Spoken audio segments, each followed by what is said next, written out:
ഇവിടെ വന്നിട്ട് എന്തൊക്കെ ഉണ്ടായി? ആദ്യം തന്നെ വന്നിട്ട് എന്റെ സൗണ്ട് പോയത് പ്രാർത്ഥനയുടെ സൗണ്ട് കൂടി പ്രാർത്ഥിച്ചതുകൊണ്ട് ഈ സൗണ്ട് ഇല്ല. ഇവിടെ വന്നതിന് ശേഷം അത് ഞങ്ങൾക്ക് മനസ്സിലായി, അത്രയ്ക്ക് ധ്യാനം ഏറ്റെടുക്കുന്നത് അല്ലേ? ആണോ ശശി? ശശി ധ്യാനം ഏൽക്കുന്ന ഈ സൗണ്ട് കേൾക്കുമ്പോ മനസ്സിലാവും. പറഞ്ഞോ. ഇവിടെ വന്നതിന് ശേഷം ഇതുവരെ എനിക്ക് കണ്ണടച്ച് പ്രാർത്ഥിക്കാൻ പറ്റിയിട്ടില്ല.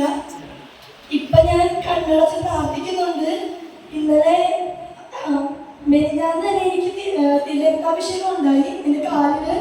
അതും നല്ല ബ്രൈറ്റ് റെഡ് കളർ 2 ഡോട്ട് ഉണ്ടായിരുന്നു. അത് കഴിഞ്ഞിട്ട് ഇന്നലെ ദർശനം തന്നപ്പോ ഉയർത്തിയിട്ട് ഈശ്വരന്റെ വീട്ടിലിരുന്നാണ് ഞാൻ ദർശനത്തിൽ കണ്ടത്. പിന്നെ മറിച്ചേക്ക് വേണ്ടി പ്രാർത്ഥിച്ചപ്പോ എന്റെ പപ്പായാണ് ഇന്നലെ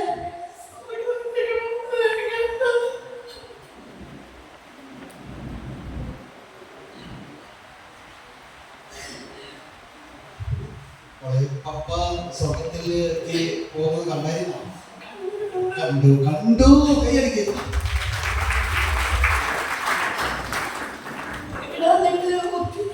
ഒത്തിരി ആഗ്രഹമുണ്ട്.